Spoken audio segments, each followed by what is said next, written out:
యేసు ఈ ఉపమానమును చెబుతూ పరలోక రాజ్యమును గురించినటువంటి ఉపమానం ఇది అని చెప్పాడు. పరలోక రాజ్యము తన కుమారుని పెండ్లి విందు చేసిన ఒక రాజును పోలియున్నది అని చెప్పాడు. దేవుని రాజ్యమును ప్రకటించటానికే ప్రభు అయిన యేసుక్రీస్తు ఈ లోకానికి వచ్చాడు. మనం ఏ విధంగా ఈ ప్రపంచాన్ని విడిచి ఇంకొక లోకానికి వెళ్ళిపోవాలి అన్న ఫార్ములా ఇవ్వటం కోసం వచ్చాడు అని చెప్పటం మతం మాత్రమే. కానీ మత ప్రాతిపదిక నుంచి కొద్దిగా పైకి లేచి దేవుని రాజ్యం అన్నటువంటి ప్రాతిపదికలో దేవుని వాక్యాన్ని గనక అర్థం చేసుకుంటే చాలా సులువుగా అరటిపండు ఒలిచి నోట పెట్టినట్లుగా చాలా సులువుగా సరళంగా మనకు అర్థమవుతుంది.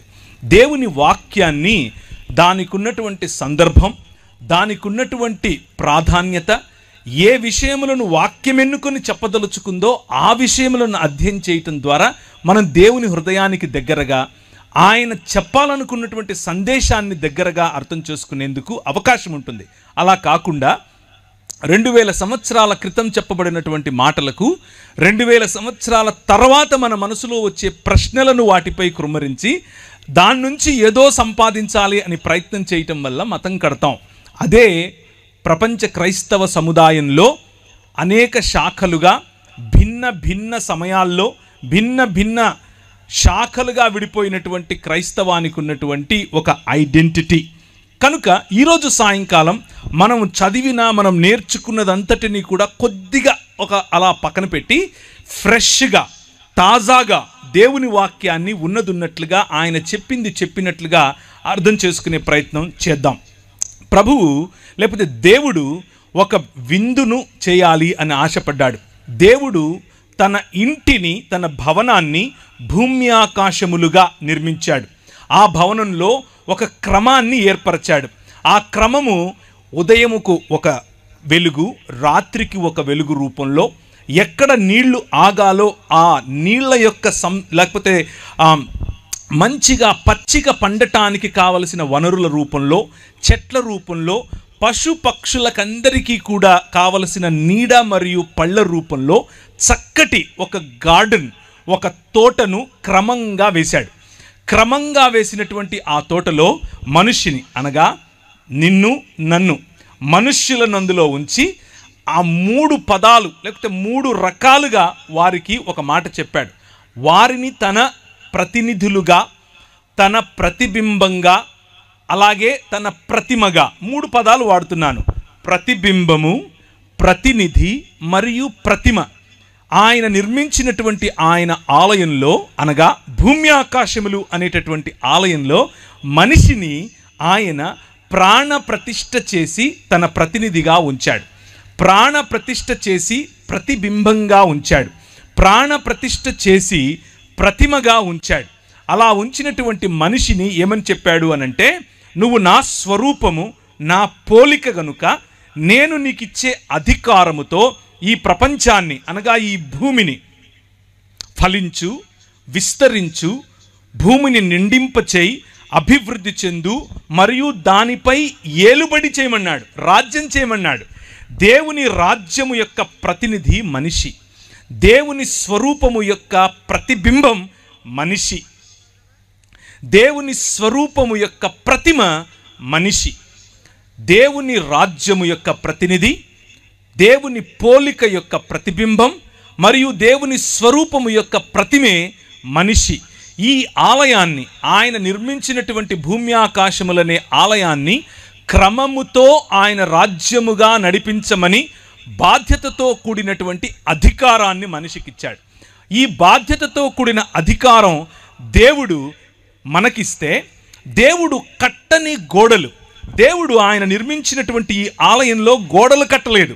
ఆయన న్యాచురల్గా ఉండే హద్దులు ఇచ్చాడు. వాటి హద్దులను దాటి నీళ్లు రావట్లేదు, దాని హద్దును దాటి గాలి వీయట్లేదు, దాని హద్దును దాటి చెట్టు పెరగట్లేదు. లాస్ ఆఫ్ నేచర్, లేకపోతే ఈ స్వాభావికంగా ఉండేటటువంటి కొన్ని హద్దులను ఈ ప్రపంచానికి ఏర్పరిచి దాని ద్వారా సురక్షితమైనటువంటి జీవన విధానాన్ని మనుషులకు ఇచ్చాడు. ఆ సురక్షితమైన జీవన విధానంలో అన్ని సుభిక్షంగా ఉన్నాయి. మనం చేయవలసిందల్లా ఏమిటి అనంటే, దేవుడు మనిషి వైపుకు చూసినప్పుడు ఆయన యొక్క సామ్రాజ్యం, ఆయన యొక్క రాజ్యంలో ఉన్న సుభిక్షత కనిపించేలా బ్రతకాలి. ఈ సృష్టి మనిషిని చూసినప్పుడు దేవుని గుణలక్షణాలు కనిపించాలి. ఇది మనిషికి ఇచ్చినటువంటి పని. అందుకనే మనలను అనగా మనుష్యులను రాజులైన యాజకులు అని పిలిచాడు. రాజులు ఏలతారు, యాజకులు స్తుతి స్తోత్రములను ఆయనకు అందజేస్తారు. సృష్టిలో ఉన్న యావత్ స్తోత్రమును ఆరాధనను తీసుకుని దేవుని వద్దకు పంపించటం యాజకుల పని. అదే మనిషి చేయాలి.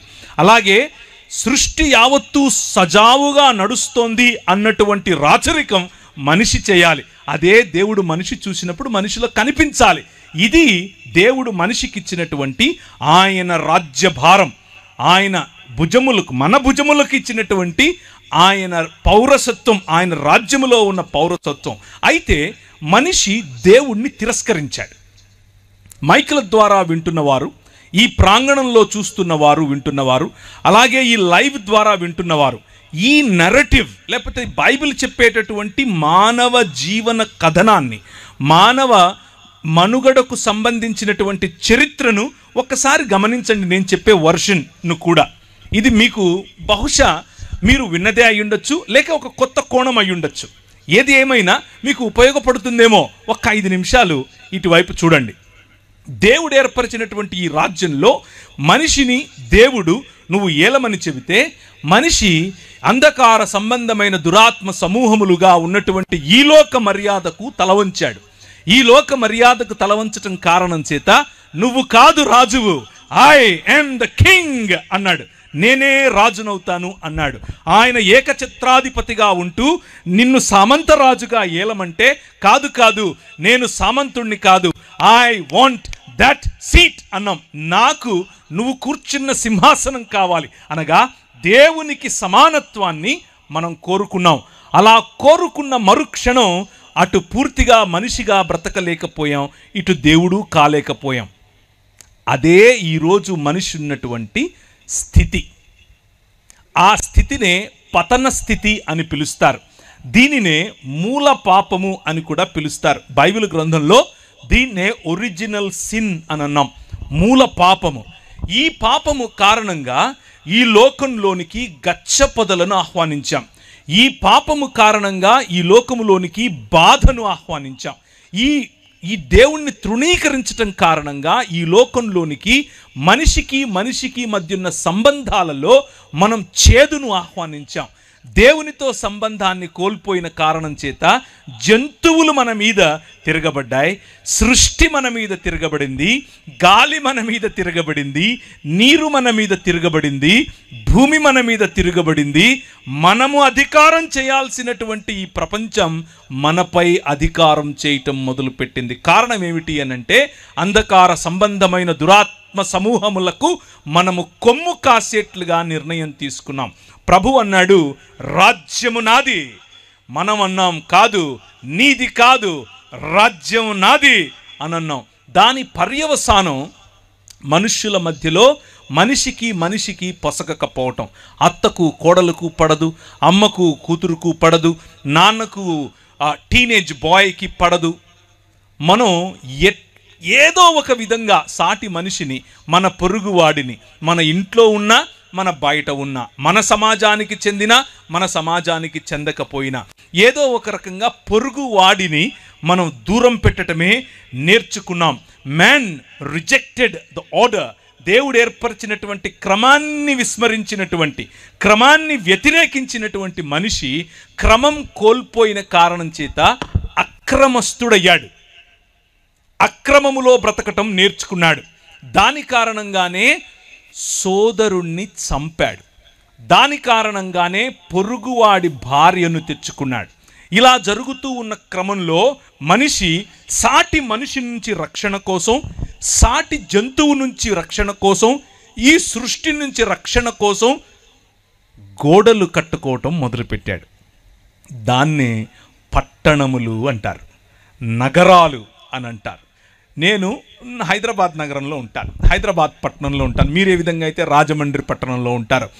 ఈ రాజమండ్రి పట్టణం ఈ రోజుకు ఒకవేళ శాటిలైట్ సిటీ అంతా రాలేదని మీరు అనుకుంటున్నారా? వచ్చేసింది, ఎలాగో మీకు కూడా తెలుసు, బోర్డ్స్ కూడా కనిపిస్తూ ఉన్నాయి కదా. నగరాల్లో ఏమేమి ఉంటుంది అని అంటే ఎత్తైన ఇళ్ళు ఉంటాయి. ఒకటే అపార్ట్మెంట్లో ఒక 600 ఇళ్ళుంటాయి. ఒకటే అపార్ట్మెంట్లో ఒక లిఫ్ట్ ఉంటుంది, పొడుగు పైకి వెళ్ళిపోద్ది. లిఫ్ట్లోకి ఎక్కుతాం, కానీ పక్కనుడు ఎవడో మనకు తెలియదు. వాడిని చూస్తే తల కిందించుకుంటాం, మాట్లాడం. వాళ్ళెవడో తెలీదు, మనమేవడో తెలీదు. పిలిస్తే ఎక్కడ అతుక్కుంటాడో అని భయం, మాట్లాడితే ఎక్కడ అంటుకుంటాడో అని భయం. మా పక్కింటోడి పేరు నాకు తెలియదు, ఎదురింటోడి పేరు తెలియదు. వాళ్ళు బయట బోర్డులు పెట్టుంటారో వాళ్ళ పేర్లు, అంతవరకు చదివి ఉంటాను. కానీ ఆ బోర్డు, ఆ మనిషి పేరు ఏదైతే ఉందో ఆ మనిషి నిజానికి ఎవరు అనేది మనకు తెలియదు. ఇదే మానవుడు నిర్మించుకున్నటువంటి నగరాలంటే ఇలాగుంటాయి. మనకు అనిపిస్తుంది మనలాంటి వాళ్ళు అనేకులు ఒక చోటుకు వచ్చారని, కానీ మనకంటే భిన్నంగా ఉన్న వాళ్ళు అంతకంటే ఎక్కువ మంది ఒకే చోటికి రావటం. అలా మనుష్యులు కేవలం నగరాలే కాదు, సంస్కృతులను నిర్మించుకున్నారు. కేవలం సంస్కృతులే కాదు, వారు నాగరికతలను నిర్మించుకున్నారు. నాగరికతలను నిర్మించుకుని రండి మనం ఎక్కిపోదాం అనుకుని దేవుని కంటే దేవుడు చేసే పరిపాలన ఏంటి మేము చేయలేమా అన్నట్లుగా వాళ్ళు ఇమారత్తులు కట్టడం, మినారెట్లు కట్టడం మొదలెట్టారు. బబులోను అనే నగరం దానికే సాదృశ్యం. నిమ్రోదు సమయంలో కట్టిన బాబేలు గోపురం దానికే సాదృశ్యం. మనుష్యులొక్కటై దేవుణ్ణి ఛాలెంజ్ చేయటమే ఈ లోక మర్యాద. మనుష్యులొక్కటై దేవుని ఎదుట నిలబడి రండి వారి కట్లు విప్పుదుము అని భూరాజులు తమలో తాము మాట్లాడుకుంటున్నారు. చూసారా? 2వ అధ్యాయం కీర్తనల గ్రంథం, దాని సారం ఇదే. మనిషి దేవుని యొక్క సన్నిధిని తృణీకరించటం, దాని కారణం చేత మనిషి అలా మనిషిగా బ్రతకలేకపోవటం, దేవుడు ఎలాగూ కాలేకపోయాడు. ఇదే మనిషికి ఉన్నటువంటి సమస్య. దేవుణ్ణి తిరస్కరించటం కారణం చేత హీ సాట్ ఫర్ సేఫ్టీ. ఆయన సంరక్షణ కోసం వెదికాడు. ఆ సంరక్షణలో పొరుగువాణ్ణి కోల్పోయాడు. ఆ సంరక్షణలో బంధాలు కోల్పోయాడు. ఆ సంరక్షణలో నాది నాది నాది అనుకొని కొంతమందిని పోగేసుకుని ఒక కులంగా మారాడు. నాది నాది నాది అని పోగేసుకుని అందులో నుంచి ఒక ఉపకులంగా మారాడు. నాది నాది అని పోగేసుకుని మతాలు కట్టాడు.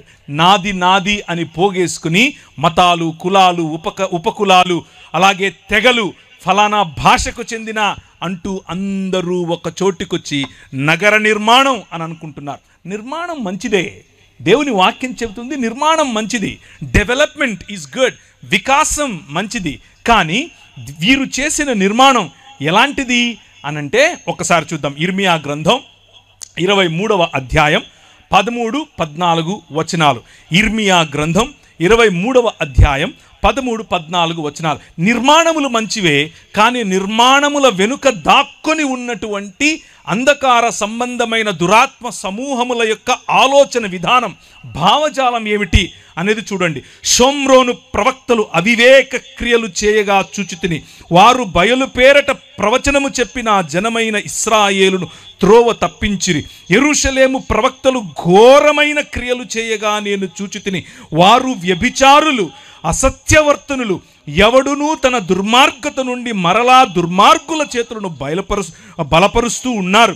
వారందరూ నా దృష్టికి సొదొమ వలె అయిపోయారు, దాని నివాసులు గొమొర్రా వలె అయిపోయారు. కాబట్టి సైన్యములకు అధిపతియగు యెహోవా ఈ ప్రవక్తలను గూర్చి సెలవిచ్చున్నదేమనగా, యెరూషలేము ప్రవక్తల అపవిత్రత దేశమంతటా వ్యాపించెను. కాబట్టి తినుటకు మాచిపత్రియు, త్రాగుటకు చేదు నీళ్ళు వారికి నేను ఇస్తాను. ఈ నగరముల వెనుక, ఈ నిర్మాణముల వెనుక, ఈ సొదొమ వెనుక, ఈ గొమొర్రా వెనుక ప్రయాణం చేసే, వారిని పరిపాలించే, వారిని ఈ మార్గముల గుండా తీసుకుని వెళ్ళే భావజాలం ఒకటి ఉంది. ఆ భావజాలం ఏమిటి? యెహెజ్కేలు గ్రంథం 14వ అధ్యాయం 49-50 వచనాలు. నీ చెల్లెళ్ళైన సొదొమ చేసిన దోషమేదనగా, చాలామంది ఈ అబ్రహాము సమయంలో, అబ్రహాము ఒక సామాన్యమైనటువంటి ఊరు అనే పెద్ద పట్టణంలో ఉండేవాడు. ఊరు అనేది ఆ రోజుల్లో చిన్న ఊరు కాదు, ఒక పట్టణం. ఆ పట్టణం మెసొపొటేమియా ప్రాంతానికి కేంద్రం. మెసొపొటేమియా అనేది ఆ రోజుల్లో ఈరోజు అమెరికా ఎలాంటిదో అలాంటిది. ఆ రోజుల్లో ఊరు అనంటే ఈరోజు అమెరికాలో ఉన్న వాషింగ్టన్ లాంటిది, లేకపోతే న్యూయార్క్ లాంటిది, లేకపోతే లాస్ ఏంజలస్ లాంటిది, అలాంటి దేశంలో అలాంటి పట్టణంలో ఉన్నటువంటి అబ్రహామును దేవుడు అన్నాడు, come out of it, I am the king అని పిలిచాడు. నువ్వు ఏదైతే చూస్తున్నావో ఈ మనుషులు నిర్మించుకున్నటువంటి ఈ నాగరికత అది కాదు. నేను నీ ద్వారా ఒక రాజ్యం కడతాను, నీ ద్వారా ఈ ప్రపంచాన్ని ఆశీర్వదిస్తాను, కమ్ అని పిలిస్తే ఆయన అన్నాడు సరే వచ్చేస్తానని చెప్పి మొత్తం ఆయన బయలుదేరి వచ్చేసాడు. ఆయన వచ్చేస్తూ ఉంటే ఆయనతో పాటు ఇంకొక ఆయన వచ్చాడు. ఆయన పేరేంటి? లోతు మరియు అబ్రహాము కలిసి ప్రయాణం చేస్తున్నారు. వారు దేవుని కొరకు, దేవుని పిలుపు మేరకు వారి సొంత స్వజాతిని విడిచారు, వారి సొంత ఇళ్లను విడిచారు, వారి సంస్కృతిని విడిచారు. దేవుడు వారి నగరాన్ని విడిచారు, వారి నిర్మాణాలను విడిచారు. ఇప్పుడు దేవుడు కట్టబోయేటటువంటి ఒక రాజ్యంలోనికి మేము ప్రవేశించబోతున్నాం. దేవుడు మా ద్వారా ఒక రాజ్య నిర్మాణం చేస్తాడట. కోల్పోయినటువంటి క్రమాన్ని ఈ ప్రపంచంలోనికి మళ్ళా తీసుకొస్తాడట అని వచ్చినటువంటి ఈ అబ్రహాము మరియు లోతుల మధ్య ఒక చిన్న, వారిద్దరి మధ్య కాకపోయినా వాళ్ళ మధ్యలో ఒక చిన్న దాన్ని ఏమంటారు, అసఖ్యత మొదలైంది. కారణం ఏమిటి? మనం ఆల్రెడీ చూసాం. మనిషి దేవుణ్ణి తృణీకరించాడు కాబట్టి మనిషి ఓర్వలేడు, మనిషిని మనిషి సహించలేడు, మనిషితో మనిషి కలిసి ఉండలేని పరిస్థితి. నాది అని కట్టుకునే భావజాలం ఒకటి ఉంది. ఆ భావజాలం లోతు మరియు ఆయన ప్రజల పైన పనిచేసింది. లోతుకు ఆయన సాదరంగా ఆహ్వానమిచ్చి నీకేది కనిపిస్తే అది తీసుకున్నా అన్నాడు. ఆయనకు పచ్చటి పచ్చిక కనిపించింది, నాకు ఇది కావాలన్నాడు. టేక్ ఇట్, తీసుకో అన్నాడు. ఆయన వెళ్ళిపోయి పచ్చటి పచ్చికలో ఉన్నాడు. ఈయనేమో పచ్చిక లేని చోట ఈయన ఉన్నాడు. ఈయన ఉన్న చోట ఆయన అనుకున్నాడు పచ్చదనంలో ఆశీర్వాదం ఉంది. ఈయన అనుకున్నాడు నేనెక్కడ కాలు పెడితే అక్కడ ఆశీర్వాదం, నేను దేన్ని పడితే అది ఆశీర్వాదం, ఎందుకంటే నా వెనుక ఆశీర్వాదం కాదు ఆశీర్వాదములను ఇచ్చేవాడు ఉన్నాడు అని నమ్మాడు. అందుకనే అబ్రహాము నీతిమంతుడని తీర్చబడ్డాడు.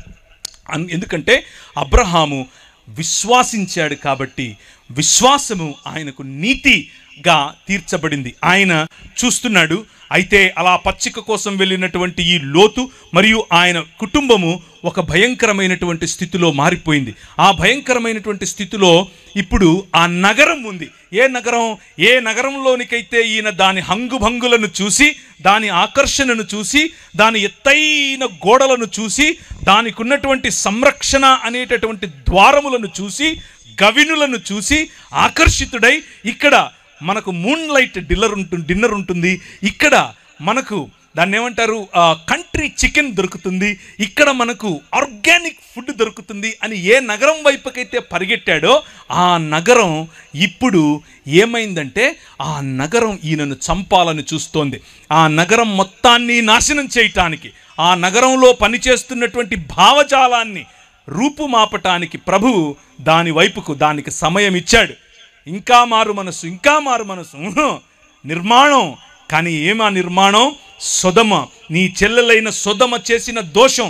ఎందుకని ఆయన ఆ నగరాన్ని నిర్మూలన చేయాలనుకున్నాడు? వారి దోషం ఏమిటి అని అంటే దాని కుమార్తెలకు కలిగిన గర్వం, దాని కుమార్తెలకు కలిగిన గర్వం, ఆహార సమృద్ధి, నిర్విచారమైన సుఖస్థితి అనేదే.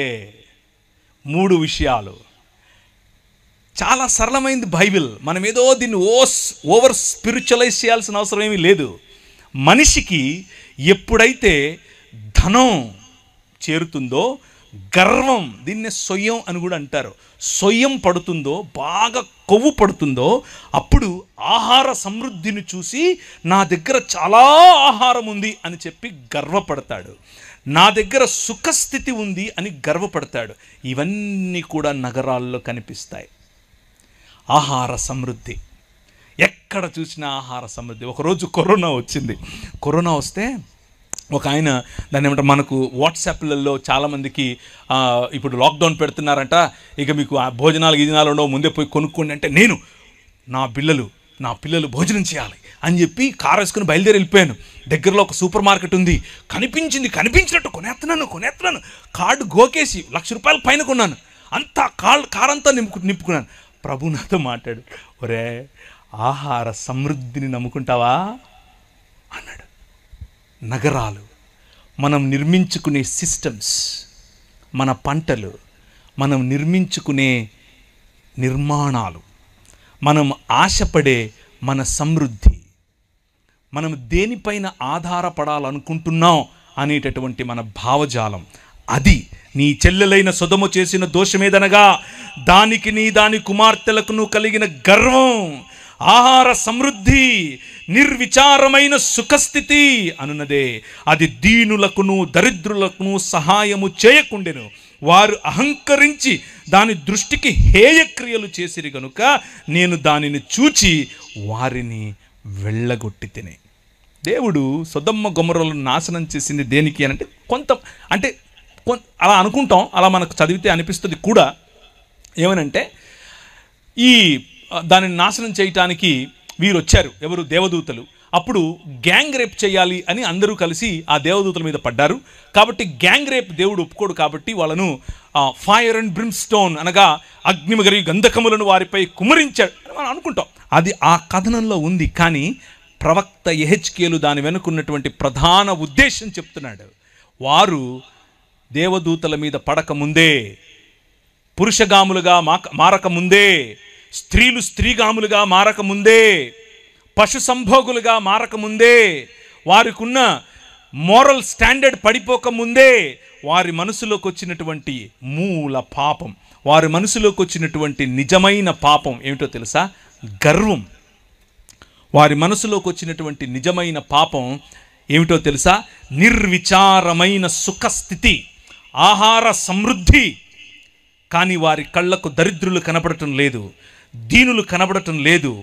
అహంకరించి హేయక్రియలు చేయటం, అహంకారం. నగరాల్లో కనిపించే అహంకారం, డబ్బుకు కనిపించే అహంకారం, అందానికి కనిపించే అహంకారం, ఫ్యాషన్ ఉద్యమాల్లో కనిపించే అహంకారం. అందం తప్ప? నో. దేవుడు అందాన్ని చేశాడు, నీ శరీరాన్ని అందంగా చేసింది ఆయనే. డబ్బు తప్ప? కాదు. సకల సృష్టికి, సృష్టిలో ఉన్న సకల సమృద్ధికి ఆయనే కారణభూతుడు. నిర్మాణం తప్ప? నో. ఆయన నీకంటే గొప్ప నిర్మాణకుడు. భూమ్యాకాశములనే ఆలయాన్ని ఆయనే నిర్మించాడు. ఏంటి తప్పుక? వీటిని చూసుకుని నువ్వు మదమెక్కుతున్నావే, అది తప్పు, అది తప్పు. అందుకు నా దృష్టికి హేయక్రియలు చేసింది కనుక నేను దానిని చూచి వారిని వెళ్ళగొట్టి తిని. అయితే ఆ నగరాల్లో ధనం, జ్ఞానం, సొమ్ము, గర్వం, బీదల పట్ల న్యాయం చెయ్యలేని తనం, గర్వం, మానవత్వం, అన్యాయం కనిపిస్తూ ఉంటే అబ్రహాము లేచి నిలబడి ఇప్పుడు మాట్లాడుతున్నాడు. ఇప్పుడు మన ప్రభు అయిన మన దేవునికి ఉన్నటువంటి హృదయాన్ని మీ ముందుంచుతాను. నగరాల పట్ల, మానవ నిర్మితాల పట్ల, మానవ సివిలైజేషన్స్ పట్ల, మానవ సంస్కృతుల పట్ల, మానవ ఈ సమాజముల పట్ల దేవునికి ఉన్నటువంటి మనస్సు మీకు చెప్తాను. ఆయన మనతో సంభాషించాలనుకుంటున్నాడు. ఆయన మనం ఏదైనా చెబితే వినాలనుకుంటున్నాడు. ఆయన మనతో కలిసి నిర్ణయం తీసుకోవాలనుకుంటున్నాడు. చాలాసార్లు మనం అనుకుంటాం ఆయన ఒక మనసు లేని కఠోరమైనటువంటి ఒక సద్దాం హుసేన్ లాంటి వాడు, ఆయన తన ఇష్టం వచ్చిందే చేస్తాడు, ఆయన ఇష్టమే చేస్తాడు, అది మంచైనా చెడైనా ఆయన చేస్తే అంతా ఆయనే చేస్తాడు, ఆయన మహిమకే ఇలాంటి కొన్ని మాటలు చెప్పుకుంటూ ఉంటాం. అవి వినటానికి థియోలాజికల్గా బాగుంటాయి, కానీ బైబిల్ అందుకు ఒప్పుకోదు. బైబిల్ ఏమంటుందో తెలుసా? ఆయన నీకు భూమిని ఇచ్చాడు. 115వ కీర్తన 16వ వచనం, ఆకాశములు యెహోవా వశము, భూమిని ఆయన నరులకిచ్చాడు. మీతో మాట్లాడతాడు. ఇంతకు నీకు ఇచ్చాను కదా, నువ్వేం చేయాలనుకో, సరే నువ్వు చెప్పు. అబ్రహామా, నా స్నేహితుడివి నువ్వు, నీకు చెప్పకుండా నేను ఎలా చేస్తాను? నువ్వు చెప్తాను, నీతో మాట్లాడతాను, చెప్పు అని అంటే ఒక మధ్యస్థ ప్రార్థన చేయటానికి అబ్రహాము నిలబడ్డాడు. ఇప్పుడు అబ్రహాము హృదయం చూడండి. దేవుని హృదయం ఏమో మనిషితో కలిసి పనిచేయాలని, మనిషిని కూడా తన బాటలోనికి తీసుకుని రావాలని, తన హృదయమును తెలిసిన వారిని ఆయన నడిపించాలనుకుంటున్నాడు. ఇప్పుడు అబ్రహాము ఆయనతో అంటున్నాడు, ఒక్క 40 మంది ఉంటే ఎత్తవా? ఈయన బార్గెయిన్ చేయాలనుకుంటున్నాడు. ఈయన ఏమంటున్నాడు? ఈయన బేరమాడాలనుకుంటున్నాడు. కానీ దేవునిలో ఉన్నటువంటి 2 గుణాలను ఆయన టార్గెట్ చేస్తున్నాడు. ఒకటి దేవుని తీర్పు, దేవుని న్యాయమైనటువంటి తీర్పు. వాళ్ళు గర్వాంధులయ్యారు, వాళ్ళను చంపటం న్యాయం. దేవుడు న్యాయమైన తీర్పరి. కానీ దేవుడు కనికరము చూపేవాడు, కనికరం చూపిస్తాడు. ఈ మధ్యస్థ ప్రార్థనలో నేను దేవుని కనికరాన్ని ఎందుకు అడగకూడదు? ఒక్క 40 మంది ఉంటే వదిలేస్తావుగా, ఒక్క 30 మంది ఉంటే వదిలేస్తావుగా, ఒక్క 20 మంది ఉంటే వదిలేస్తావుగా, ఒక్క 10 మంది అని చెప్పి ఆగిపోయాడు అక్కడ. ఎందుకు అని అంటే బార్గెన్ చేయాల్సిన అవసరమే లేదు. ఆయన 40 అంటే ఇచ్చేస్తా, చెప్పు ఉన్నారా, 30 తీసుకో, నో ప్రాబ్లం, 10 నో ప్రాబ్లం, నేను చంపను అని అంటే ఇక ఈయన గమ్మునైపోయాడు. ఎందుకంటే ఆయనకు అర్థమైపోయింది, ఈయన నేను ఆయన హృదయంలో నుంచి కరుణను లోడుకొని తీసుకోవాల్సిన అవసరం ఏమీ లేదు. ఆయన కరుణామయుడు. చేతులెత్తి హల్లెలూయా చెప్పండి. మన ప్రభువు మన నగరాలను, మన ప్రభువు మన సంస్కృతిని, మన ప్రభువు ఈ మానవ సమాజాలను ప్రేమిస్తున్నాడు. అయితే ఎలా చూసి ప్రేమించాలనుకుంటున్నాడంటే కనీసం కొంతమంది చేసిన పాపం, కొంతమందికి వచ్చినటువంటి గర్వం, కొంతమందికి వచ్చినటువంటి అహం కారణంగా నగరాన్ని నాశనం చేయటం ఎంత సులువో, ఎంత నిజమో, ఎంత న్యాయమో, కొంతమందికి ఉన్నటువంటి తగ్గింపు, కొంతమందికి ఉన్నటువంటి నిజమైన మానవత, కొంతమందికి ఉన్నటువంటి కరుణ, కొంతమందికి ఉన్నటువంటి తన పొరుగు వారిని ప్రేమించే ఆలోచన ఉంటే ఆయన క్షమించటానికి, నీ నగరాన్ని క్షమించటానికి, నేనున్న నగరాన్ని క్షమించటానికి, ఆ ఛత్తీస్గఢ్ను క్షమించటానికి ఆయన సిద్ధమే. అందరం లేచి నిలబడదామా? అందరం లేచి నిలబడండి. కెమెరా నా వైపు కాదు, వారి వైపుకు తిప్పండి. కెమెరా నా వైపుకు కాదు, ఆయన వైపుకు, వారి వైపుకు తిప్పండి. రాజ్యం ఎవరిది? ఆయనది. రాజ్యం ఎవరిది? ఆయనది. మళ్ళీ చెప్పండి, రాజ్యం ఎవరిది? గట్టిగా చెప్పండి, రాజ్యం ఎవరిది? రాజ్యం ఛత్తీస్గఢ్లో ఎవరిది? నాకు వినపడలేదు. ఛత్తీస్గఢ్లో రాజ్యం ఎవరిది? యెహోవాయే రాజు. He is the king. గట్టిగా చెప్పండి, ఆయనే రాజు. నీ చెల్లెళ్ళైన సొదమ చేసిన దోషమేదనగా దానికి దాని కుమార్తెలకు కలిగిన గర్వమును, ఆహార సమృద్ధి. నీ దగ్గర పంటలు ఎక్కువ పండుతున్నాయి అనుకుంటున్నావా? నువ్వు ఏ రాజ్యం అయితే నాకేంటి, నువ్వు ఏ రాజు అయితే నాకేంటి, నువ్వు ఏ నగరం అయితే నాకేంటి, ఏ రాష్ట్రం అయితే నాకేంటి, అది ఛత్తీస్గఢ్ అయినా, ఆంధ్రప్రదేశ్ అయినా, తెలంగాణ అయినా, భారతదేశమైనా, అమెరికా అయినా సరే, ఏమైతే ఆహార సమృద్ధి, గర్వం, నిర్విచారమైన సుఖస్థితి అనేది గనక నీ తలకెక్కుంటే, ప్రభు అంటున్నాడు, నా దృష్టికి హేయ క్రియలు చేశావు కాబట్టి నిన్ను వెళ్ళగొడతాను. పరలోక ప్రార్థన చెప్తారా? పరలోకమందున్న మా తండ్రి,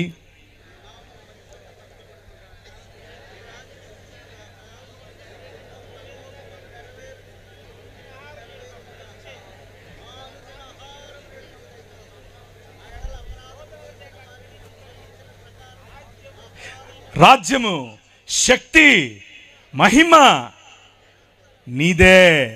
ఛత్తీస్గఢ్ ముఖ్యమంత్రిది కాదు. రాజ్యం, మహిమ, శక్తి ఎవరిది? నీదే. 1వ తారీఖట క్రైస్తవులనట అక్కడ ఊచకొత్త కోస్తారట. ఆకాశమందు సింహాసనాసీనుడైన వాడు వారిని చూసి నవ్వుతున్నాడు. స్మైల్. హల్లెలూయా. అర్థమవుతుందా?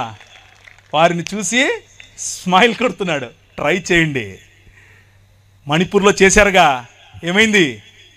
రాజ్యం ఎవరిది? మళ్ళీ చెప్పండి, రాజ్యం ఎవరిది? దయచేసి కూర్చోండి. ఇదే మధ్యస్థ ప్రార్థన ఆ రోజు అబ్రహాము చేశాడు. రాజ్యం నీది, ఆ నగరం నీది, ఆ నగరంపై రాజు నువ్వు. ఆ నగరంలో ఉన్న వాళ్ళని ఎలా చంపేస్తావు? చంపవు. వారి పట్ల మంచి హృదయం నీకుంటుంది. ప్రభువు వారితో మాట్లాడి నగరాల పట్ల, ఆయనకున్నటువంటి నగరాల పట్ల మనం చేయాల్సిన మధ్యస్థను మనకు నేర్పిస్తూ వారిరువురు అక్కడి నుంచి వెళ్ళిపోయారు. ఈరోజు రాత్రి ఊరికే పడుకోవద్దు. ఈరోజు రాత్రి ఈ విషయం తెలిసిన నువ్వు ఛత్తీస్గఢ్లో అట 1వ తారీఖునట 1000 మంది క్రైస్తవులను చంపితే గనక చంపాలి అని పిలుపునిచ్చారు ఒక ధర్మగురువు. ధర్మప్రభువులు చంపడమే తెలుసు. ఈ రాజు, నీ రాజు, ఈ రాజుకు చంపటం కాదు, కమ్ రా అని మరణాన్ని ఆలింగనం చేసుకోవటం నేర్పించాడు. హల్లెలూయా. ఏం ఆలింగనం చేసుకోవటం నేర్పించాడు? మరణాన్ని ఆలింగనం చేసుకోవటం నేర్పించాడు. ఎందుకో తెలుసా? సొదొమ గొమొర్రా పట్టణాలకు భవిష్యత్తు లేదు, కానీ ఆ రాజ్యంలో అయినా ఈ రాష్ట్రంలో అయినా క్రైస్తవ సమాజానికి భవిష్యత్తు ఉంది. ఏంటా భవిష్యత్తు? పునరుత్థానం. హల్లెలూయా. పునరుత్థానం కలిగి మనం లేవబోతున్నాం. పునరుత్థానం కలిగి మనం లేచినప్పుడు ఈ ప్రపంచం చూడబోతోంది ద కింగ్డమ్ ఆఫ్ గాడ్, దేవుని రాజ్యం. ఇది ప్రకటించటానికి మీ రాజు వచ్చాడు. మతం కడతాను అంటే ఎట్లా? మనం మతమూలం కాదు, రాజ్యం, దేవుని రాజ్యం, ద కింగ్డమ్ ఆఫ్ గాడ్. ఒక శ్లోకం చదువుతాను, వినండి.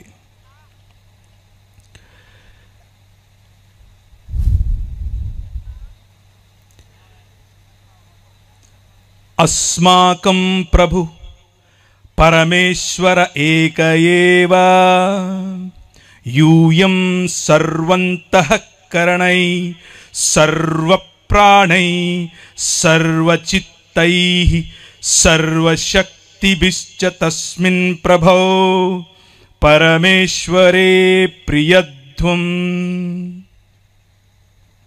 ఈ శ్లోకానికి అర్థం ఏమిటంటే, నేను మార్కు సువార్త చదివాను, టెన్షన్ పడకండి. నీ దేవుడైన యెహోవాను నీ పూర్ణ మనస్సుతోను, నీ పూర్ణ ఆత్మతోను, నీ పూర్ణ శక్తితోను ఏం చేయాలి?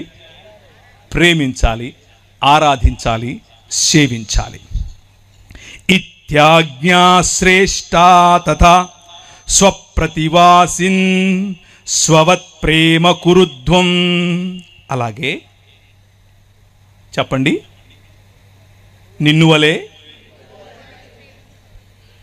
శ్లోకంలో చదివితే వాక్యంలా లేదా? ఇది మన బైబిలే. బైబిల్ సొసైటీ ఆఫ్ ఇండియా వాళ్ళు సంస్కృతంలో రాసిన బైబిలే. ఇది చూపించండి మనోళ్ళకు. ఎందుకో లేనిపోని శ్లోకాలు చదివిస్తూ ఉంటారు, ఎక్కడెక్కడి నుంచో తీసుకొచ్చి. ఏం లాభం లేదు. వాక్యం, వాక్యం, దేవుని వాక్యం ఏం చెప్తుంది అని అంటే, ఇదంతా కాదు.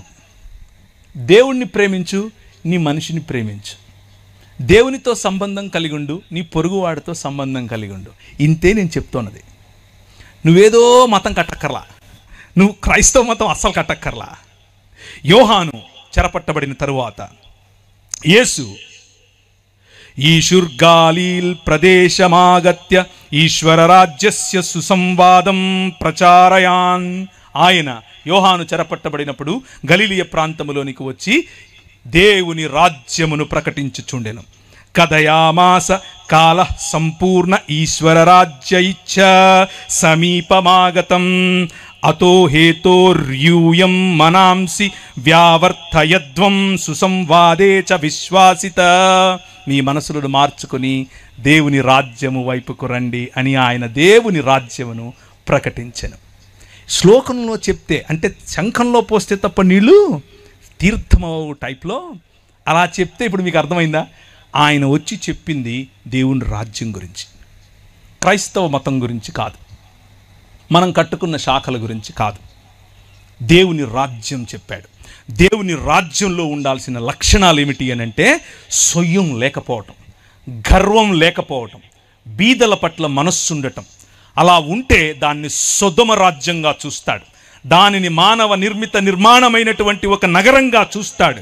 కానీ ఆయన రాజ్యం నీ పొరుగు వారిని ప్రేమించటం, ఆయన రాజ్యం నీ దేవుడైన యెహోవాను ప్రేమించటం. కాగా 4వ వచనం మీరు చదివినటువంటి వాక్య భాగంలో నుంచి, కాగా అతడు ఇదిగో నా విందు సిద్ధపరచి ఉన్నాను, ఎద్దులను క్రొవ్విన పశువులను వధింపబడినవి, అంతయు సిద్ధముగా ఉన్నది, పెండ్లి విందుకు రండని పిలువబడిన వారితో చెప్పుడని వేరే దాసులను పంపెను గాని వారు లక్ష్యము చేయక ఒకడు తన పొలమునకును మరి ఒకడు తన వర్తకమునకు వెళ్ళిరి. దేవుడు ఒక రాజ్యమును నిర్మిస్తాను అని చెప్పి అబ్రహామును పిలిచాడు. అబ్రహాము ఒక రాజ్యమును నిర్మించటం కోసం వస్తే ఒక నగరం పాడవటం చూశాడు. కానీ తన పిల్లల పిల్లలు ఇంకొక నగరానికి బానిసలుగా కొనిపోయారు. ఆ నగరం ప్రపంచాన్ని ఏలేటటువంటి ఐగుప్తు దేశం యొక్క నగరం, ప్రపంచానికి ఇప్పుడు కేంద్ర బిందువు. ఆ నగరంలో గొప్ప గొప్ప పిరమిడ్లు కడుతున్నారు. మా ఊర్లో ఏ విధంగా అయితే ఇప్పుడు కడుతున్నారో సేమ్ అలాగే అన్ని సంస్కృతులు ఇలాగే మొదలయ్యాయి, ఇలాగే హెచ్చయ్యాయి, అలాగే సర్వనాశనమయ్యాయి. భూమికి అంటుకున్నవాడే బతుకుంటాడు, పైకి వెళ్తాను అనేవాడు పైకే పోతాడు. భూమికి అంటుకోండి, బతుకుతారు. ఓ గొప్ప గొప్ప పిరమిడ్లు కట్టేస్తున్నారు. ప్రభు అన్నాడు, ఏమయ్యా నాకు అహం, వీళ్ళు దాసులు, వీళ్ళ మీద ఇంకా పని పెట్టండి, అన్నమేయకండి అని అన్నాడు. అవునా, సొదొమ గొమొర్రాలకు ఏం చేశాను నీకు తెలీదా? అదే చేస్తానన్నాడు 5 సార్లు. Let my people go. నువ్వు అలా చేయటానికి వీల్లేదు, నా ప్రజలను పంపించు. ఇశ్రాయేలు ప్రజలపైన నువ్వు అలా ప్రతాపం చూపించడం కరెక్ట్ కాదు, వాళ్ళపైన అంత శ్రమ మంచిది కాదు, పంపించు అని అంటే అన్నాడు. 5వ సారి తర్వాత నేను పంపిస్తాను బాబోయ్ అంటే కూడా నీ హృదయాన్ని నువ్వు చూస్తావు. ఇప్పుడు నీ కొమ్ములు ఎలా ఇరుగుతాయో నువ్వు చూస్తావు, నీ నోటి పళ్ళు ఎలా రాలుతాయో నువ్వు చూస్తావు. నువ్వు నీ కళ్ళ ముందు నా పసిబిడ్డను, నేను కన్న నా కుమారుణ్ణి, నా జ్యేష్ఠపుత్రుని నేను తీసుకెళ్ళిపోతా, గద్దరెక్కల మీద మోసుకునేట్లు తీసుకెళ్ళిపోతా. ఇందులో దేవుని గుణలక్షణం మీకేం కనిపిస్తుందో? మీరు మీ ఇంట్లో పనిచేసే వ్యక్తి పైన ప్రతాపం చూపిస్తే దేవుడు తన బిడ్డను ఎలా తనేమంటారు గద్దరెక్కల మీద మోసుకుని వెళ్ళాలో మోసుకెళ్తాడు. మీ జీవితం ఫరోలాగా కుప్పకూలుతుంది. మీ పొలంలో పనిచేసే వాడి మీద మీరు చూపించే ఈ దాన్ని ఏమంటారు మేకపోతు గాంభీర్యం మీ బతుకును నాశనం చేస్తుంది. మీరు పనిచేసే చోట మీ సహ ఉద్యోగి పట్ల మీరు చూపించేటటువంటి అన్యాయం మీకు పట్టిన కొవ్వు కరిగిస్తుంది. మీ సహ దైవ దాసుల పట్ల మీకు లేని గౌరవం, మీ సంఘంలో మీరు దేవుడు మిమ్మల్ని నాయకులుగా చేశాడు కనుక, పాస్టర్లుగా చేశాడు, ఏమనుకోకుండా అన్న, నెక్స్ట్ టైం పిలవకపోయినా పనులా చెప్పేదే. మీరు పాస్టర్లు అయినంత మాత్రాన సమాజంలో ఉన్న వారిని, సంఘంలోకి వచ్చే వారిని, వారి మీద అజమాయిషీ చేస్తే ఫరోకు పట్టిన గతే.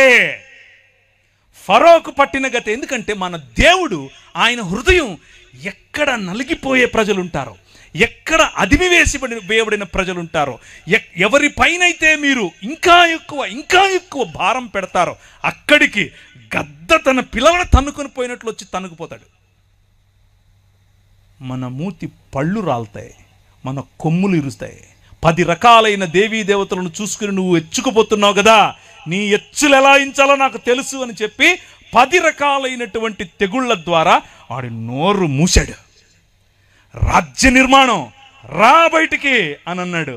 ఎడారి గుండా తీసుకెళ్ళి నీ సముద్రాన్ని దాటించి 40 సంవత్సరాలు వారి కొవ్వు, వారి మదం ఇరిచి అణిచి ఒక రాజ్యం కట్టాడు. నేనే నీకు కింగ్ అని చెబితే వాళ్ళు అన్నారు, వద్దులయ్యా, మాకు నువ్వు కనపడటం లేదు, కానీ మాకు ఇంకొక రాజు కావాలి, నువ్వు కనపడతలేవు అన్నారు. ఏంటి, మీకు ఇంకో రాజు కావాలా? అదే ఇక్కడ చెప్తున్నాడు యేసు ప్రభు ఈ ఉపమానంలో. కాగా అతడు, ఇదిగో నా విందు సిద్ధపరచి ఉన్నాను, ఎద్దులను క్రొవ్విన పశువులను వధింపబడినవి, అంతయు సిద్ధముగా ఉన్నది, పెండ్లి విందుకు రండని పిలిచాడు. ఎవరిని పిలిచాడు? మొదట ఇశ్రాయేలును. అయితే వారితో చెప్పుడని వేరే దాసులను పంపిన గాని వారు లక్ష్యము చేయక, ఒకడు తన పొలమునకు మరి ఒకడు తన వర్తకమునకు, ఎవడి పట్ల వాడు దేవుణ్ణి తిరస్కరించి వారి వారి పనులకు వెళ్ళిపోయారు. ప్రభు అన్నాడు, తక్కిన వారు అనగా ఎవరైతే ఈ పనులు, ఈ వర్తకాలు కాకుండా మతం పట్టారో, సంఖలో బైబిల్ ఎట్టేసుకుని, ఓ నేను లేవీయుణ్ణి, ఓ నేను యాజకుణ్ణి అని వీళ్ళేం చేశారు? పంపినటువంటి దాసులను, మొదట మోషే, తర్వాత అహరోను, ఆ తర్వాత ఆయన పిల్లలు యాజకులు మొదలైన వారు ప్రవక్తల రూపంలో వచ్చి చెప్పినటువంటి మాట, అన్యాయం వద్దు, అన్యాయం వద్దు. ఏం తీసుకొచ్చి నేను యెహోవాను దర్శించాలి, నేను ఏం తీసుకొచ్చి యెహోవాను దర్శించాలి? ఆ బయలేమో మా పంటలు అడుగుతున్నాడు, మేము పంటలు తీసుకొచ్చి ఇవ్వాలనా? ఆ కియ్యు దేవతేమో తైలం అడుగుతోంది, వేలాది నదులంతా విస్తార తైలం ఇచ్చేయాలనా? ఆ నక్షత్ర దేవతేమో మొలకు దేవుడేమో మా కొడుకులను అడుగుతున్నాడు, నా గర్భఫలమైన జ్యేష్ఠపుత్రుడిని నీకు ఇచ్చేయాలనా? అరే మళ్ళీ మతం కట్టేశారు. నేను పెండ్లికి రండిరా బాబు, వచ్చి కూర్చుని భోంచేయండిరా అంటే ఏం చేస్తున్నారు? తక్కిన వారు అతని దాసులను పట్టుకొని అవమానపరిచి చంపిరి. దేవుని రాజ్యమును గురించి చెప్తున్నటువంటి ఉపమానం ఇది. చంపారు, ప్రవక్తలను చంపారు, ప్రవక్తను రాళ్లతో కొట్టారు, అవమానించారు, చంపారు. ప్రభు అన్నాడు, కాబట్టి రాజు కోపపడి తన దండ్లను పంపి ఆ నరహంతకులను సంహరించి వారి పట్టణము తగులపెట్టెను. మీకా నిలబడి చెప్పాడు, హోషేయ నిలబడి చెప్పాడు, యెషయా నిలబడి చెప్పాడు, ఆమోసు నిలబడి చెప్పాడు. వాళ్ళు చెప్పిందంతా ఇదే. రేయ్ మీ మధ్య న్యాయం లేదు. నేనేమడిగాను? మూడే అడిగాను. మనుష్యుడా, ఏది ఉత్తమమో నీకు చెప్పలేదా? నేను నీకు ముందే చెప్పాను కదా. న్యాయమును జరిగించుటయు, కనికరమును ప్రేమించుటయు, చెప్పండి, దీన మనసు కలిగి యెహోవా ఎదుట ప్రవర్తించు. ఇంతే కదా. నువ్వు మనిషివి కాబాబు అంటున్నా నేను. అంతే, నువ్వు మనిషివి, మనిషి అవ్వు. ధనం చూపించి సొయ్యం చూపించుకో. నీ దగ్గరున్న ఆస్తి చూపించి ఎచ్చుకుపోకు. నీ దగ్గరున్న అందం, కులం, ధనం, సంపాదన వగైరా వగైరా వగైరా, నీ నిర్మాణం, మీ ఇల్లు, ఇవి చూపించి హెచ్చులకెళ్ళకు. మూడే అడుగుతున్నా. న్యాయం జరిగించు, కనికరాన్ని ప్రేమించు, దీన మనస్సు కలిగి యెహోవా ఎదుట బ్రతుకు. అదే మనుష్యుడంటే. ఇదే క్రైస్తవం. మనం లేదు లేదు మతం కావాలి మాకు, వేలాది నదులంతా. ఎందుకు? నేను అడిగానా?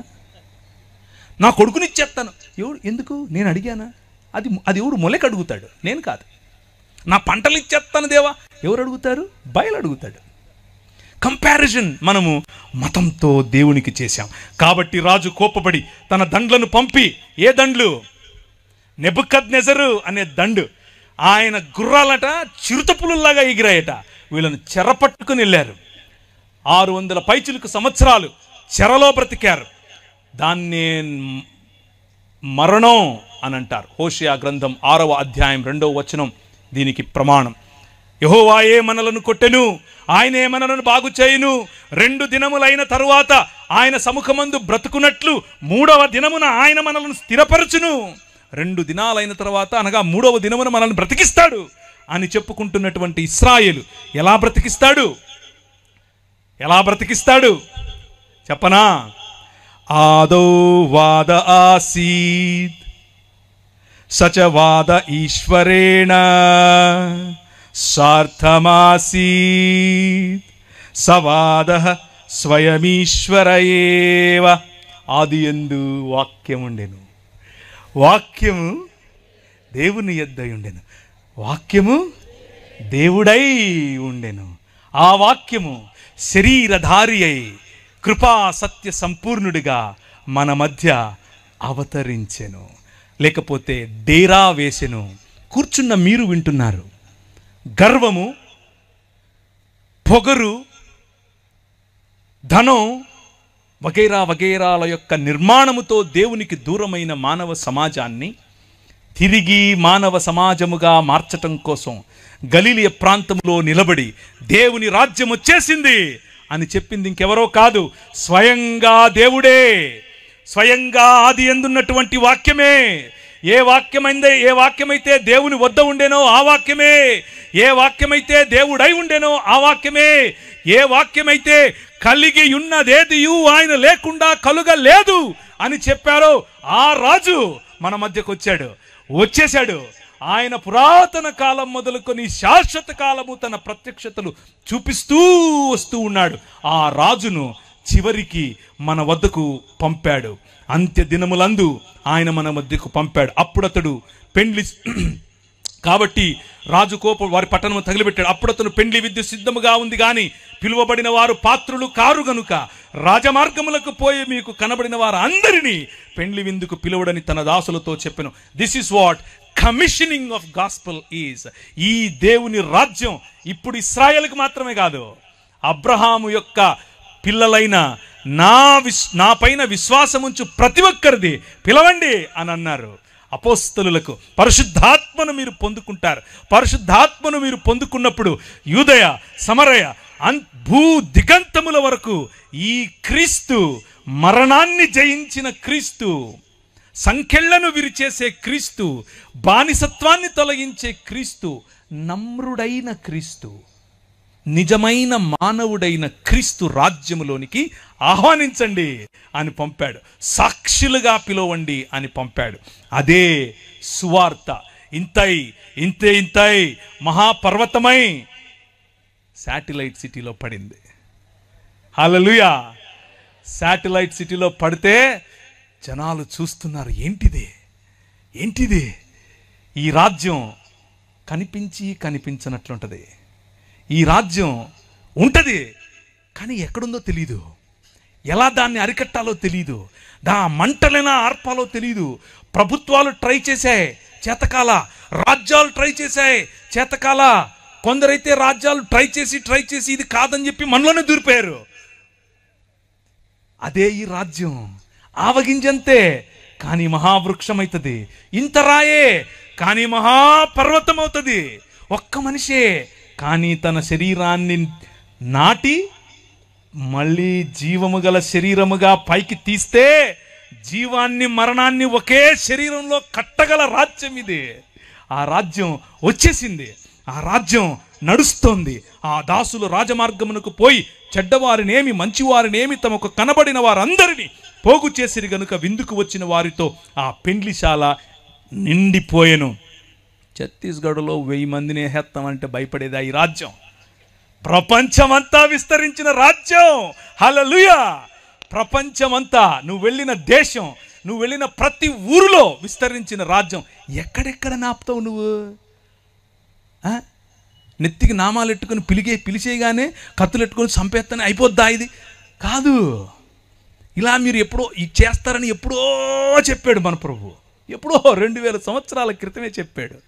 కానీ భయం కాదు, భయం కాదు. మరణాన్ని కౌగిలించుకునే సమాజం క్రైస్తవ సమాజం. క్రైస్తవ సమాజం వయలెన్స్కు వెళ్ళే సమాజం కాదు. వీటన్నిటిని చూపించి మీ పిల్లలకి నేర్పించాల్సింది ఏంటో తెలుసా? వాళ్ళు వస్తున్నారు, మనం ఎత్తేసుకుందాం కాదు, ప్రేమించండి. అదే ప్రభు చెప్తున్నాడు. అయితే ఇలా చెప్తూ ఉన్న క్రమంలోనే ఆయన ఒకరికి దేవుని రాజ్యం ఇలా ఉంటుంది, దేవుని రాజ్యం ఇలా ఉంటుంది అంటే ఈ పాస్టర్ గారు ఒక ఆయన లేవీయుడు, లేకపోతే దాన్ని ఏమంటారు, మత ఛాందసవాది లేచి నిలబడి అడిగాడు, చెప్పేవులే కానీ ఇంతకు ఏంటి అన్నిటికంటే గొప్ప ఆజ్ఞ ఏంటి అని అంటే, నేను ఇంతకుముందు చదివానే అది చదివాడు. మరి నువ్వు చెప్పావుగా అయిపోయింది కానంటే, కాదు ఇంతకు నా పొరుగోడెవడు అని అడిగాడు. నా పొరుగోడెవడు? ఛత్తీస్గఢ్ నా పొరుగువాడేనా? మా ఊర్లో ఉన్నవాడే నా పొరుగువాడు కాదు, మా ఇంటి పక్కనోడే నా పొరుగువాడు కాదు. నగరాలు మాకు అవే నేర్పాయి, మరి మేము కట్టుకున్న నిర్మాణాలు అవే నేర్పాయి. మనుష్యుడు సృష్టించుకున్న సంకల్పం, మనుష్యుడు సృష్టించుకున్న సిస్టమ్స్, మనుష్యుడు సృష్టించుకున్న వ్యవస్థలు మనిషికి దూరం చేస్తాయి. ఇంత బైబిల్ తెలిసిన వ్యక్తి ఏమడుగుతున్నాడు అని అంటే, నాకు పొరుగువాడెవడు? ఒక గోడ కట్టేసుకుని ఇశ్రాయేలు వాడు మాత్రమే నా పొరుగువాడు అని అనుకుంటున్నాడు.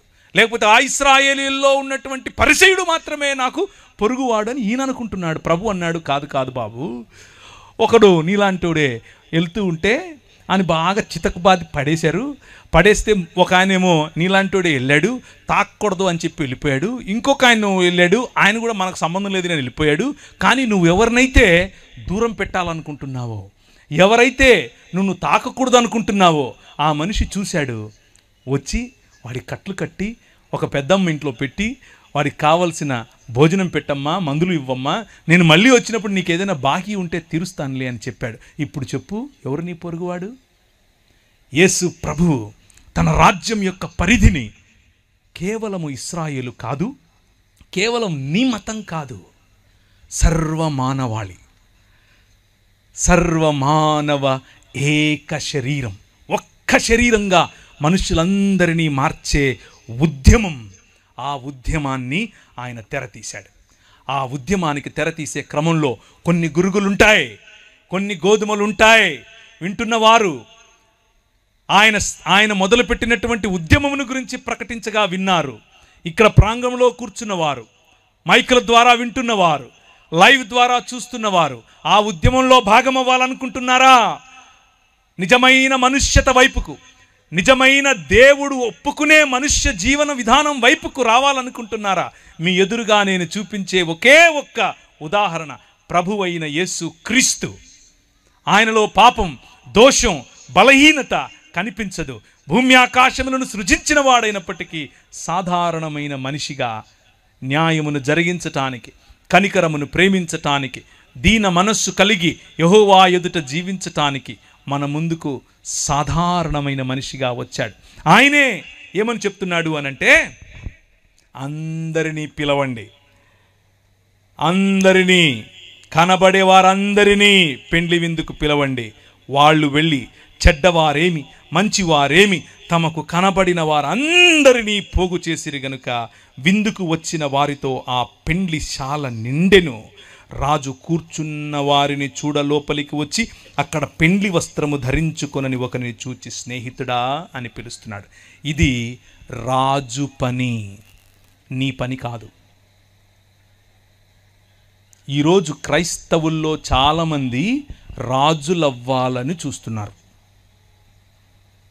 ఖబర్దార్, నువ్వు రాజువు కాదు, నువ్వు మనిషివి. నువ్వు సాధారణమైన మనిషివి. నువ్వు ప్రకటించినటువంటి నీ విశ్వాసంలోనికి, నువ్వు ప్రకటించినటువంటి నీ మత శాఖ పరిధిలోనికి ప్రజలు రాలేదని చెప్పి ఆ పెండ్లి దుస్తులేవి అని అడిగే హక్కు నీకు లేదు. నువ్వు పిలవాలి, అందరినీ పిలవాలి, నీ నగరం కోసం పిలవాలి, మధ్యస్థగా నిలబడి పిలవాలి, నీ శాటిలైట్ సిటీని పిలవాలి, రాజమండ్రిని పిలవాలి, హైదరాబాద్ను పిలవాలి, జంగారెడ్డిగూడెంను పిలవాలి, విశాఖపట్నంను పిలవాలి, అన్ని నగరాలను పిలవాలి. పిలవడమే నీ పని. వచ్చిన వారు దేవునికి అర్హులా కాదా చూసుకునేది ఆయన పని. ఆయన అడుగుతాడు. ఆయన వాళ్ళనే కాదు, నిన్ను కూడా అడుగుతాడు. ఏమేసుకున్నావు నువ్వు అని. ఓ అందరినీ పిలిచావు, మరి నీ వస్త్రాలేవి అని కూడా అడుగుతాడు. ఈ ఒక్క మాటను వినండి, నేను ముగిస్తాను. ఏ ఒక్కడూ లేడు, ఏ ఒక్కడూ లేడు. లిపిర్ యథాస్తే నైకోపి ధార్మికో జనః తథా జ్ఞానీశ్వర జ్ఞానీ మానవ కోపి నాస్తి. విమార్గగామినః సర్వే సర్వే దుష్కర్మకారిణః ఏకో జనోపినో తేషాం సాధుకర్మ కరోతి చ.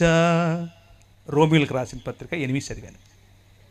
రోమిలకు రాసిన పత్రిక 3వ అధ్యాయం 10, 11, 12. ఏ ఒక్కడు లేడు, నీతిమంతుడు ఒక్కడు లేడు, నువ్వు కూడా కాదు. నీ నీతి నీ స్టాండర్డ్స్కు సరిపోతుంది, అక్కడ పెట్టుకో.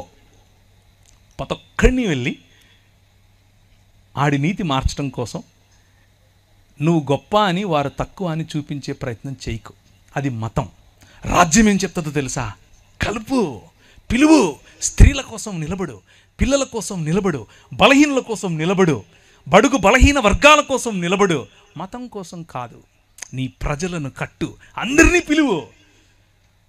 ఆడి దగ్గర వస్త్రం ఉందా లేదా, వస్త్రం ఇవ్వడం కోసం ప్రయత్నం చేయి వీలైతే. పెద్దన్న వ్యవహారం వద్దు, తండ్రి వ్యవహారం. ఈ రాత్రి సువార్త చెప్పేవారికి రాజ్య సువార్త ఎలాగూ చెప్పాం. మనలో మనం నేర్చుకోవాల్సినటువంటి రాజ్య సువార్తకు సంబంధించిన విలువలు సాటి మనిషిని, సాటి విశ్వాసి అని మాత్రమే కాదు, సాటి మనిషిని గౌరవించటం, సాటి మనిషిని ప్రేమించటం. ఇదే దేవుని రాజ్యం. ఈ దేవుని రాజ్య స్థాపనలో మనందరము ఐక్యపడాలి, మనందరం కలిసికట్టుగా పనిచేయాలి, ప్రేమతో ఈ రాజ్యాన్ని కట్టాలి. ఎందుకు అనంటే రాజ్యం నీది. తర్వాత రాజ్యము ఇప్పుడేగా చెప్పారు. ఎందుకనగా రాజ్యం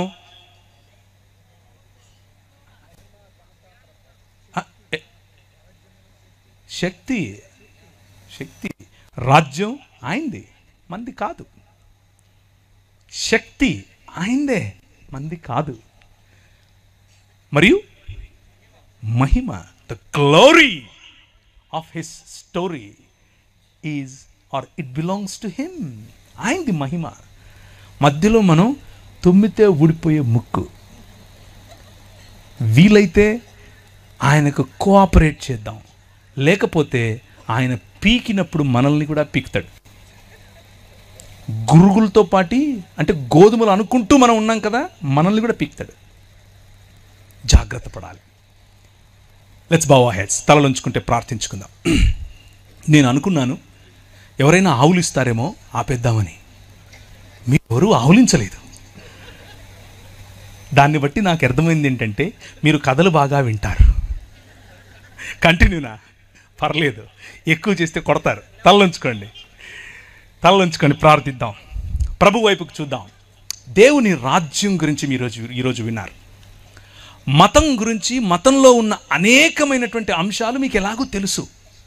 కానీ దేవుని రాజ్యం సాటి మనిషి పట్ల సహృదయం, సాటి మనిషితో సహోదర భావం.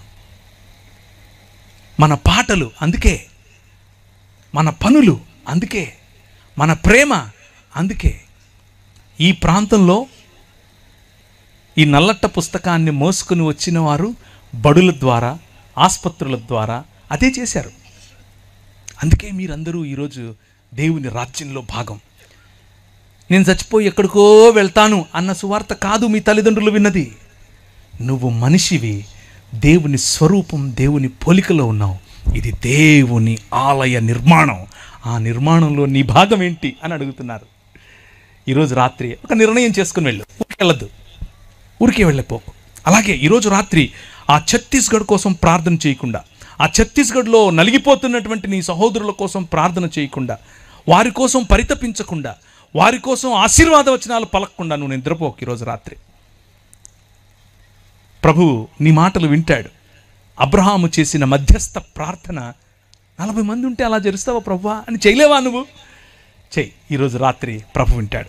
కృపగలిగిన తండ్రి, మా మధ్యలోనికి నీ వాక్యము ద్వారా మమ్మను ప్రోత్సహించి, మమ్మను బలపరిచి, మాకు కావలసినటువంటి పోషణనిచ్చి, ప్రభువా ఈ రాత్రి ఏ ఒక్కరిని ఖాళీ చేతులతో పంపక, ఖాళీ హృదయంతో పంపక, నీ మనస్సు నెరిగిన, నీ రాజ్యమును అనుభవించే నగరములు కాదు, మా మానవ నిర్మిత నగరములు కాదు, ఒకరోజు నువ్వు నిర్మిస్తున్నటువంటి నగరం, పరిశుద్ధ పట్టణం, మేమెక్కడికో వెళ్ళేది కాదు, దిగి రాబోయే పరిశుద్ధ పట్టణం, ఆ నూతన యెరూషలేము కొరకు వేచి చూడటానికి మా ప్రయాణమని గమనించి, ఆ పరిశుద్ధ పట్టణములోనికి ప్రవేశించటానికి మమ్మును మేము, ఆ విందులోనికి పాల్గొనటానికి మమ్మును మేము సిద్ధపరచుకొనున్నట్లు, మా వస్త్రములను మేము శుభ్రపరచుకున్నట్లు సహాయం చేయమని ముందున్న కార్యక్రమమును మీ చేతులకు అప్పచెప్పుకుంటూ చిన్న ప్రార్థన